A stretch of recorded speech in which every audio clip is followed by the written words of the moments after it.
Middletown Ujima Alliance is gearing up for events leading to Juneteenth this year. And this morning, we have Erica Hunter, the chair of the Middletown Ujima Alliance, joining us. Thank you so much for joining us this morning. Thank you for having me once again. I appreciate it. Glad to have you back here. So you guys have a cool slate of events. Ahead of Juneteenth, you all are hosting a walk to benefit heart health, right? Yes. So tell me more about that. So we came up with the idea in an event called Walk to Live.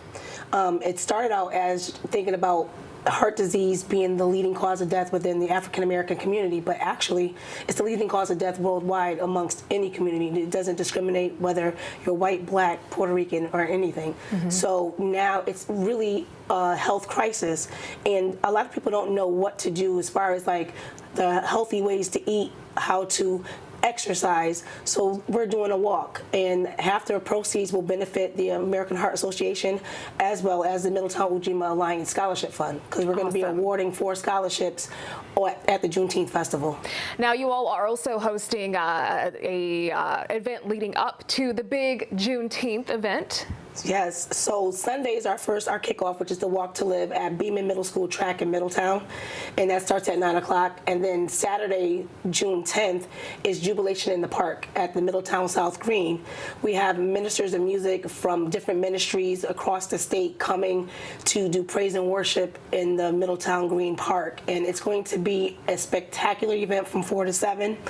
And that's for anybody to come bring your lawn chairs set up out there, and you'll see different ministers coming into either choirs, different groups. We have a gospel rapper that's coming, and a poet. So we have about maybe like 9 or 10 different ministries coming, and we have a DJ. We're going to have a gospel DJ, so it's going to be a lot of fun. Awesome, awesome.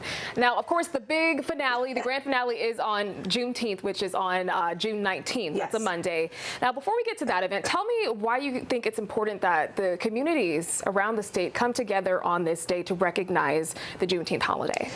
Juneteenth is very important because it is a liberation day. It's just like how the United States, America was liberated from England, from the British rule. You know, slaves were liberated. They were given back their freedom. You got to think about liberation, and this is a true liberation day. So I'm glad that I'm actually seeing so many different festivals going on across the state. It's like almost doubled from last year. Awesome. Alrighty, so before we head out, let's go ahead and touch base on where folks can find you Monday, what's going to be included in the festivities. I know it's going to be a day full of fun. Oh my goodness. For the parade, we have elite drill squad from out of New Haven.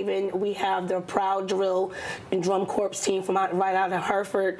We have Magic Soul Drum Line from out of Hartford. We actually have our own now, the Ujima Rhythm Rockers. We just started. We have a bunch of girls that just started, so this is going to be their debut for the parade. And we have Classy Cats. We're trying to put together a Q march to uplift Quentin Williams, who was the state representative. So we want to uplift his name, and because he was a big supporter of Juneteenth in Middletown, and he's from Middletown. We're also going to be doing a scholarship in his name as well. Awesome. So you can see us on Main Street in Middletown. We're going to march all the way from North Main down to the South Green, and immediately following, we're going to have a huge festival at Harbor Park. Alrighty, sounds like a ton of fun. Well, thank you so much for joining us, and I hope you guys have a great turnout this year. Thank you so much.